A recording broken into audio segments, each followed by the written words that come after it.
Kwanza kwa kuwapa pole.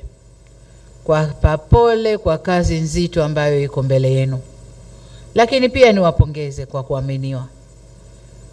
Kuna wabunge 390 ngapi? 394 sijui na 93. Lakini haya namba yoyote. Lakini nyinyi ndio mmeibuka kuwa mtamsaidia rais kwenye wizara zile tulizogawana. Nyinyi ndio mmeibuka. Si kwamba ni wazuri kuliko wote kule ndani ya bunge, hapana. Vigezo vilikuwa vingi sana.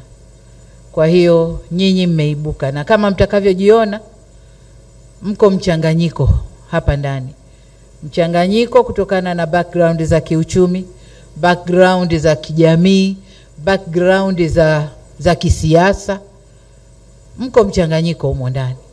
Kwa sababu wote ni Watanzania na wote kazi yetu ni kuhudumia wananchi.